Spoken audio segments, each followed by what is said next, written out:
Bonjour très chers élèves de la terminale D. Aujourd'hui, je propose de corriger l'exercice sur les suites qu'on vous a proposé au cours de votre évaluation du deuxième devoir pour cette année scolaire. Il s'agit en effet des élèves de la terminale D2 du lycée Vincent de Paul Nyonda. Alors, voici l'énoncé en ce qui concerne cet exercice.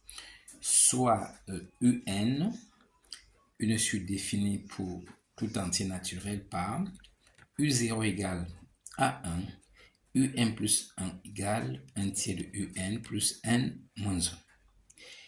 Et Vn, la suite définie par Vn égale 4UN moins 6N plus 15. Donc ici, on voit bien que la suite Vn est définie en fonction de la suite UN. Comme première question, on nous demande de démontrer que la suite Vn est une suite géométrique dont on déterminera la raison et le premier terme. Alors, comment faut-il faire lorsqu'il s'agit de démontrer qu'une suite est géométrique? Il suffit de démontrer que cette suite s'appelle Vn, que Vn plus 1 égale QVn.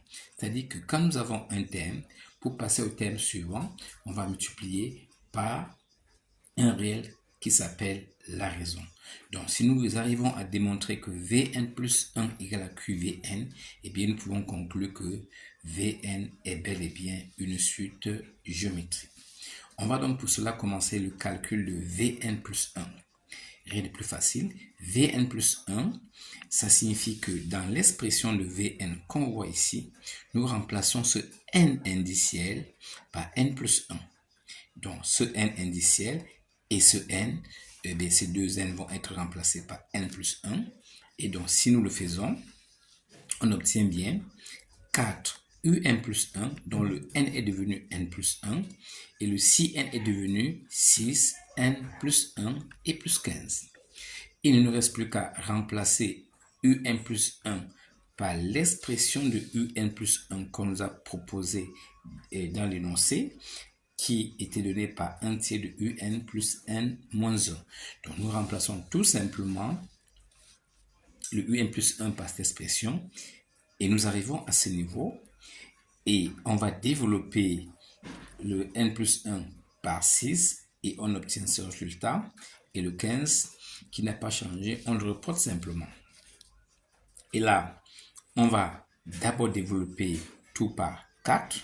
On développe par 4, donc 4 fois 1 tiers de un, ça donne bien 4 tiers de un, plus 4n moins 4, et on met la suite des termes qu'on avait précédemment. Eh bien, on va bien sûr réduire. Eh bien, pour bien voir ça, qu'est-ce que j'ai envie d'avoir? J'ai envie d'avoir un réel que multiplie Vn. Et je vois que Vn commence par 4. 4 un, et puis il y a la suite. Donc, à ce niveau, qu'est-ce qu'il faut faire? Pour avoir 4, il faut mettre justement un tiers en facteur. Pour avoir 4, il faut mettre un tiers en facteur. Et donc, il faut d'abord faire apparaître de 1 tiers partout sur chaque thème que nous avons pour ne pas avoir de problème. On a donc pris soin d'écrire 4 fois 1 tiers. 4 tiers veut dire 4 fois 1 tiers. Et comme je n'ai pas de 1 tiers ici, je multiplie par 3 et je divise par 3. Et du coup, donc, je peux avoir 2n fois 3 sur 3, c'est-à-dire 6n fois 3, c'est-à-dire 1 tiers fois 6n. Je fais le même raisonnement au niveau de 15. Et donc, j'écris également 5 fois 3.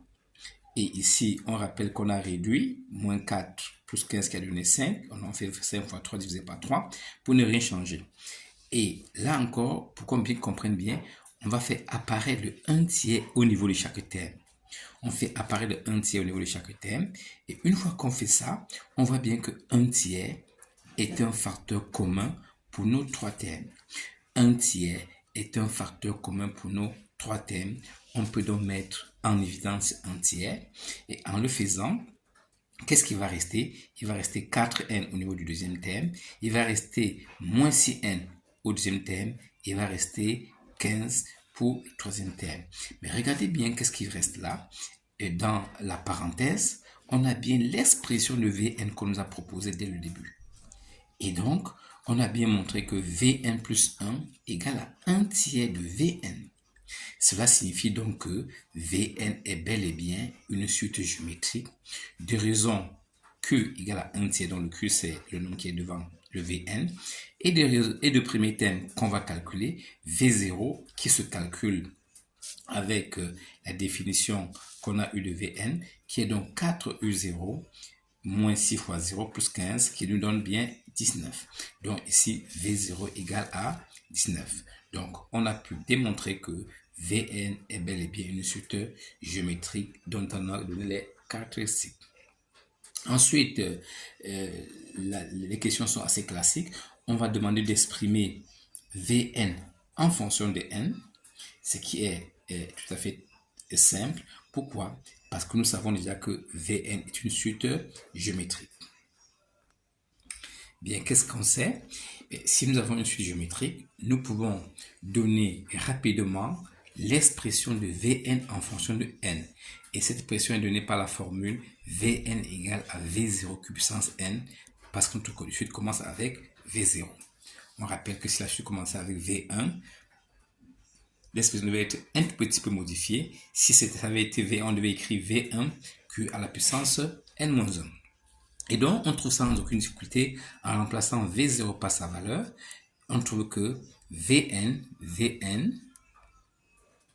donc, est égal à 19 fois 1 tiers à la puissance n, qui est comme ça l'expression de Vn en fonction de n. On nous demande ensuite de déduire l'expression de Un en fonction de n. Rien de plus simple pour ça. Et puis, on se rappelle dès le départ que notre suite Vn est définie en fonction de Un. Donc, on est tout à fait capable également de définir Un en fonction de Vn. C'est ce qu'on va faire. Donc, on va commencer par écrire cette expression avant l'égalité et l'autre après l'égalité, en prenant soin de remplacer Vn par l'expression de Vn que nous avons trouvée. Et donc, si nous faisons ça, on va passer maintenant les autres termes de l'autre côté de l'égalité. On sait bien que ça change de signe. Donc, le moins 6n va devenir plus 6n et le 15 va devenir moins 15. Nous avons 4 un, mais nous avons besoin que de un. Qu'est-ce qu'il faut faire pour ça? Il faut diviser tout par 4 et donc on aura un égale à 19 sur 4 fois 1 tiers, donc 1 sur 3 puissance n. Je rappelle que ici, que quand vous avez 1 tiers à la puissance n, cela signifie 1 puissance n sur 3 puissance n. Mais 1 puissance n, comme n est un nombre entier naturel, eh bien 1 puissance n'importe quel nombre entier naturel va donner toujours 1. C'est pour ça qu'on peut donc garder 1 ici et écrire 3 à la puissance n. Et comme on a divisé par 4 et par 4, on obtient bien l'expression que nous voulions démontrer. Passons à la prochaine étape. On nous propose une suite Un. En fait, on redéfinit la suite Un comme étant deux nouvelles suites, Wn et Tn. Donc, on va montrer que cette nouvelle définition de la suite Un, qui est définie par Wn plus Tn, est en fait la somme d'une suite géométrique et d'une suite arithmétique. Donc, on va démontrer que dans l'expression de Un qu'on a obtenu plus haut, on peut le revoir ici, le Un qui est là, on va montrer que cette suite Un est définie par une suite géométrique qui sera donc celle-là et une suite arithmétique. Donc, on va prouver ça et c'est pas très, très compliqué. Nous commençons donc par rappeler ce que nous avons démontré. Et je rappelle, chers élèves, que même si vous n'arrivez pas à faire cette démonstration, vous pouvez quand même prendre l'expression pour continuer l'exercice. Alors, par une simple identification, on va voir que Wn, eh bien, ça s'écrit comme, en fait, l'expression d'une suite géométrique en fonction de n, du genre V0, V à la puissance n. Donc, par simple identification, on voit que Wn s'écrit comme étant W0 avec W0 qui est ici 19K fois 1 tiers à la puissance n, c'est-à-dire ici que cette suite-là, le premier terme c'est 19 quarts, la raison c'est bien 1 tiers.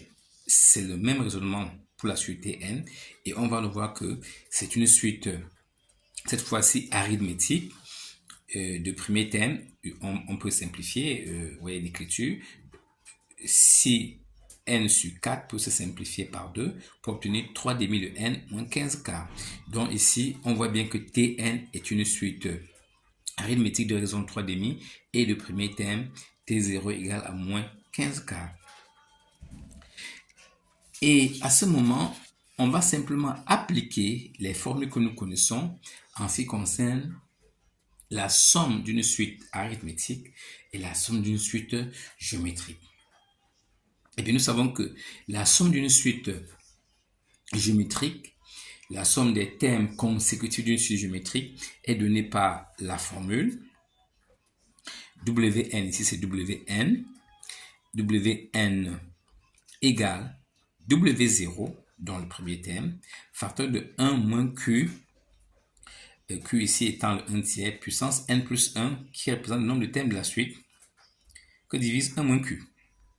Si on applique tout ça, on obtient sans aucune difficulté que Wn va nous donner l'expression que nous avons après simplification, 19 quarts, qu'on va diviser par 1 moins 1 tiers, et le tout multiplié par l'expression qui est là. Après simplification, on obtient une expression qui est celle que nous avons devant nous. Et donc, on peut de la même façon rapidement exprimer aussi grand Tn en fonction de n qui étant la somme des suites constituées d'une suite arithmétique. Nous appliquons la même formule que nous connaissons, celle qui nous dit que quand nous avons une suite arithmétique, la somme des termes de cette suite arithmétique est donnée par n plus 1 facteur de, bon ici c'est Tn notre suite, T0 plus Tn dans le dernier terme, divisé par 2. Et en remplaçant tout simplement et après calcul, on obtient sans aucune difficulté que Tn égale à n plus 1 facteur de 3n moins 15, le tout divisé par 4. Et ça, c'est l'expression de Tn. Et donc, on peut à ce moment sans aucune difficulté finir notre exercice par une simple déduction. On veut donc déduire ici la somme des termes consécutifs de la suite Un. Donc, c'est-à-dire U0 plus U1, ainsi de suite jusqu'à UN. Mais il faut seulement expliquer que U0 se calcule en faisant W0 plus T0. De même, U1 c'est W1 plus T1, ainsi de suite. Et donc, dans ce cas, on peut donc obtenir W0 plus W1, ainsi de suite jusqu'à Wn, d'une part, et d'autre part, obtenir T0, T1, ainsi de suite jusqu'à Tn. Autrement dit, la somme des termes d'une suite géométrique qu'ajouter à la somme des termes d'une suite arithmétique, c'est-à-dire finalement grand Wn plus grand Tn. Et il nous explique à remplacer. Et si nous remplaçons ce qu'on a fait plus haut, on obtient ce résultat final qui est la somme des termes consécutifs de la suite Un, qui elle était une suite ni arithmétique ni géométrique, mais qui était constituée d'une suite géométrique, d'une suite arithmétique. Voilà comment on a pu exprimer Sn en fonction de n. Merci pour votre attention et à la prochaine.